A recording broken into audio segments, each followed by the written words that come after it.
روش یہ ہے کہ جب بھی سرنامہ کلام کی آیت پڑھی جاتی ہے تو بسم اللہ الرحمن الرحیم کے ساتھ ہی پڑھی جاتی ہے، مگر آپ نے محسوس کر لیا ہوگا کہ ہم نے بسم اللہ کو اسی لیے نہیں پڑھا کہ یہ سورہ براءت سے متعلق ایک آیت ہے، اور وہ پروردگار جو رحمان بھی ہے رحیم بھی ہے، اسی کی شریعت کے اندر جو چیز ہمیں سکھائی گئی ہے وہ یہ ہے کہ سورہ فاتحہ سے لے کر سورہ والناس تک تمام سوروں کے آغاز میں بسم اللہ کو پڑھا جائے گا، مگر سورہ براءت وہ سورہ ہے کہ جس کے آغاز میں بسم اللہ کو نہیں رکھا گیا۔ البتہ اس کو کمپنسیٹ کیا گیا، اور ایک اور مقام پر ہمیں ایک سورے کے اندر 2 مرتبہ بسم اللہ الرحمن الرحیم نظر آتا ہے، مگر اس سورے کے آغاز میں بسم اللہ کو نہیں رکھا گیا۔ جب اس کی وجہ دریافت کی گئی تو روایات کے اندر اس کی وجہ بھی بیان کی گئی، اور وہ وجہ یہ بیان کی گئی کہ چونکہ اس کے آغاز میں براءت کا اعلان ہے، اور براءت کا مطلب ہے تبرہ کرنا، اور تبرے کا مطلب ہے ڈس اون کر دینا۔ پروردگار عالم نے جس سورے کے آغاز ہی میں اتنا سخت انداز اختیار کیا ہو کہ اللہ اور اس کا رسول مشرکین سے بری ہیں، بیزار ہیں، تبرے کا اعلان کرتے ہیں، تو پھر اس کے بعد بلاغت کے خلاف ہے کہ اس کے آغاز میں رحمانیت اور رحیمیت کا حوالہ دیا جائے۔ پروردگار عالم نے اس مقام پر نہ اپنے رحمان ہونے کا ذکر کیا، نہ اپنے رحیم ہونے کا ذکر کیا۔ یہیں سے اس بات کو بھی ہمارے نوجوان دوست سمجھیں، اور یقیناً وہ سمجھیں گے، بزرگان تو واقف ہیں۔ پروردگار عالم خدا کو جب پکارا جاتا ہے، خدا کو جب مخاطب کیا جاتا ہے تو مختلف انداز اختیار کیے جاتے ہیں۔ کبھی رب کہہ کر مخاطب کیا جاتا ہے، کبھی رحمان کہہ کر مخاطب کیا جاتا ہے، کبھی رحیم کہہ کر مخاطب کیا جاتا ہے، مگر وہ نام جو سب سے زیادہ پرومیننٹ ہے، سب سے زیادہ اہمیت رکھتا ہے، وہ خود لفظ اللہ ہے۔ اور لفظ اللہ کا مطلب کیا ہے؟ لفظ اللہ کا مطلب ہے مستجمع لجمیع صفات الکمال، کہ وہ ذات کے جس کے اندر تمام کمال کی صفات موجود ہوں، اس کو کہا جائے گا اللہ، اور وہ ایک کے سوا کوئی دوسرا ہو ہی نہیں سکتا۔ وہ وحدہ لا شریک ہے، اسی کو سوٹ کرتا ہے کہ اسے اللہ کہا جائے، کہ جس کے اندر تمام کمال کی صفات موجود ہیں، لہذا وہ ہے مستجمع لجمیع صفات الکمال۔ اور پھر لطف کی بات یہ ہے کہ اس کے اندر جو صفت موجود ہے وہ کسی اور سے اس نے حاصل نہیں کی ہے، وہ اس کی ذاتی صفات ہیں۔ یعنی یہ ہمارا اور آپ کا معاملہ تو ہو سکتا ہے کہ جاہل اس دنیا میں آئے اور پھر علم حاصل کر کے صاحب علم کہلانے لگے۔ ہم اس دنیا کے اندر آئے تو کمزور تھے، اور پھر رفتہ رفتہ جوانی کی منزل تک پہنچتے پہنچتے کچھ قوت اور طاقت کو حاصل کر لیا۔ یہ ہے کسبی صفات کہ جن کو حاصل کیا جاتا ہے، ایکوائر کیا جاتا ہے۔ مگر جب پروردگار کی بات کی جائے گی تو پروردگار عالم کسی اور سے کسی صفت کو ایکوائر نہیں کرتا، اس کی صفات ذاتی صفات ہوتی ہیں، اس کی اپنی صفات ہوتی ہیں۔ اب میں آپ سے سوال کرتا ہوں، آپ غور کیجئے گا اس بات کے اوپر کہ جب وہ پروردگار تمام کمال کی صفات اس کے اندر موجود ہے اور وہ رحمان ہے، تو ماننا پڑے گا کہ رحمت کمال کی صفت ہے۔ جب یہ کہا جائے رحیم ہے تو ماننا پڑے گا کہ رحیمیت کمال کی صفت ہے۔ جب یہ کہا جائے کہ وہ غفار ہے تو ماننا پڑے گا کہ مغفرت کر دینا کمال کی صفت ہے۔ مگر جب یہ کہا جائے کہ وہ اعلان براءت کرتا ہے تو ماننا پڑے گا کہ تبرہ بھی بڑے کمال کی صفت ہے۔ جب اس کی صفات تمام کی تمام کمال کی صفات ہیں تو پھر جو صفت اس کے اندر پائی جائے ماننا پڑے گا کہ وہ بڑی کمال کی صفت ہے۔ اب وہ اگر براءت کا اعلان کرتا ہے، اب اگر وہ ان پر کہ جن پر حق ہے غضبناک ہوتا ہے، تو ماننا پڑے گا کہ اس کا غضب کرنا بھی بڑا کمال کا ہوتا ہے۔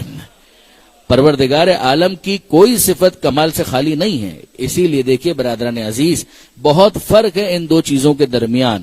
ایک ہے اعلان براءت، جس کو آپ براءت سے تعبیر کریں، تبرہ سے تعبیر کریں، بیزاری سے تعبیر کریں، یہ مختلف عنوانات ہو سکتے ہیں ایک ہی حقیقت کے لیے۔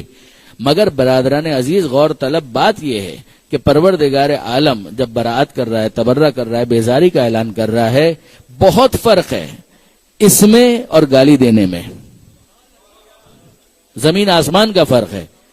ایک ہے وہ لاجیکل انداز کے جس کے ذریعے سے یہ اعلان کر دیا جائے کہ میں اس کو ڈس اون کرتا ہوں، اس کا راستہ اور ہے، میرا راستہ اور ہے۔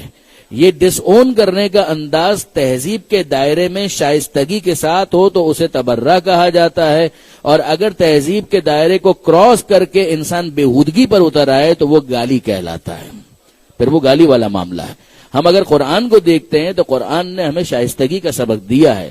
ایک طرف ہمیں یہ بتایا کہ اللہ اور اللہ کا رسول بری ہے مشرکین سے، اس کا مطلب یہ ہے کہ مشرک وہ ہے کہ جس سے بیزاری اختیار کی جائے، مگر دوسری طرف پروردگار عالم نے بتوں کو بھی گالی دینے سے منع کر دیا، اور یہ کہا کہ لا تسبو، عربی کے اندر سب کہتے ہیں گالی دینے کو، سب و شتم کرنا، لا تسبو، ان کے جھوٹے خداؤں کو بھی گالی مت دو، اس لیے کہ تم جھوٹے خداؤں کو گالی دو گے، وہ پلٹ کر تمہارے حقیقی خدا کو گالی دینا شروع کر دیں گے، تو وہ کوئی لاجیکل ڈیبیٹ نہیں ہوگی، وہ کوئی لاجیکل ڈیبیٹ نہیں ہوگی۔ آپ نے غور فرمایا برادران عزیز کہ اس کے بعد سامع قابل سماعت نہیں رہتا، وہ آڈینس قابل سماعت نہیں رہتی، وہ متنفر ہو کر دور ہو جاتے ہیں، وہ غور و فکر کے لیے تیار ہی نہیں ہوتے۔ جو چیز ہمیں سکھائی گئی ہے وہ یہ ہے کہ اپنے اختلاف کو شائستگی کے ساتھ پیش کرو، جس کا اختتام تبرہ پر ہونا چاہیے، مگر تبرہ ہو، گالی نہ ہو۔ تبرے اور گالی کے درمیان جو فرق ہے اس کو محسوس کرو۔ اگر تبرہ اور گالی ایک ہی چیز ہوتی تو قرآن مجید کے اندر ایک پورا سورہ تبرے کے عنوان پر موجود نہ ہوتا۔ یہ جو سورہ براءت ہے، اس کو آپ سورہ براءت کہیے یا اس کو سورہ تبرہ کہیے، کوئی فرق نہیں ہے، بات ایک ہی ہے، جس کے مختلف انداز ہیں۔ خود قرآن مجید کے اندر اس موضوع کو پروردگار عالم نے ان لینتھ ڈسکس کیا ہے۔ مگر چھوڑیے، میں مولانا ابوالکلام آزاد کا ایک جملہ جو بہت مشہور بھی ہوا وہ آپ کے ساتھ شیئر کرتا ہوں۔ انہوں نے خود اس موضوع کے اوپر تولا اور تبرہ ایک آرٹیکل لکھا جو شائع بھی ہوا، اور آج بھی خلافت و امامت کے عنوان پر ایک مبسوط کتاب جو ہندوستان سے شائع ہوئی تھی، اس میں مختلف اسکالرز کے آرٹیکلز تھے۔ اسی کے اندر مولانا ابوالکلام آزاد کا وہ آرٹیکل بھی تھا کہ جس میں انہوں نے اس بات کو بیان کیا۔ جملہ واقعاً کمال کا جملہ ہے۔ مولانا آزاد شیعہ تو نہیں تھے، مگر انہوں نے جو جملہ لکھا اس کا خلاصہ کیا ہے۔ انہوں نے یہ لکھا اور یہ کہا، بیان کیا، اور میں نے عرض کیا کہ یہ جملہ بہت مشہور ہوا کہ اگر ہم یہ اصول بنا لیں کہ بروں کو بھی اچھا کہیں گے تو پھر اچھوں کو کہنے کے لیے ہمارے پاس باقی کیا بچے گا۔ بہت توجہ کیجیے گا برادران عزیز کہ اگر ہم یہ طے کر لیں کہ ہم بروں کو بھی اچھا کہیں گے تو پھر اچھوں کو کہنے کے لیے ہمارے پاس باقی کیا بچے گا۔ یعنی آپ ذرا سوچئے کہ اگر جھوٹے کو بھی اچھا کہنا ہے تو سچے کو کہنے کے لیے آپ کے پاس کون سا لفظ باقی بچے گا؟ اگر خائن کو بھی اچھا کہنا ہے تو جو امانت دار ہے اس کو کہنے کے لیے آپ کے پاس کیا بچے گا؟ اگر کوئی شخص بد اخلاق ہے اس کو بھی اچھا کہنا ہے تو جو خوش اخلاق ہے اس کو کہنے کے لیے آپ کے پاس کیا بچے گا؟ اگر کوئی ماں باپ کے خلاف معصیت کرتا ہے، نافرمانی کرتا ہے، اسے بھی آپ اچھا ہی کہنا چاہتے ہیں تو پھر جو ماں باپ کی اطاعت کرتا ہے اس کے لیے کہنے کے لیے آپ کے پاس لفظ کیا بچے گا؟ اور پھر میں آپ سے عرض کروں کہ جو میدان سے فرار اختیار کر جاتا ہے اسے بھی اچھا کہنا ہے تو جو میدان میں ڈٹ کر مقابلہ کرتا ہے اس کے لیے کہنے کے لیے کیا لفظ باقی رہ جائے گا؟ تو جو چیز سمجھائی گئی وہ یہ ہے کہ تہذیب، شائستگی، اس کا دامن انسان نہ چھوڑے اور اپنے اختلاف کو بیان کرے۔ وہ بیان کرے کہ یہ بت ہے، کسی کام کے نہیں ہے، نہ کوئی فائدہ پہنچا سکتے ہیں یا نہ کوئی نقصان پہنچا سکتے ہیں، یہ بیان کرنا حق اور حقیقت ہے۔ لیکن اگر ایک انسان گالم گلوچ پر اتر آئے تو ظاہر ہے کہ جو بت پرستی کر رہا ہے وہ پھر قابل سماعت نہیں رہے گا، وہ سننے کے لیے تیار نہیں ہوگا، اور اس کا نتیجہ یہ نکلے گا کہ جو آرگومنٹ آپ کا بہت مضبوط تھا وہ آرگومنٹ ضائع ہو جائے گا۔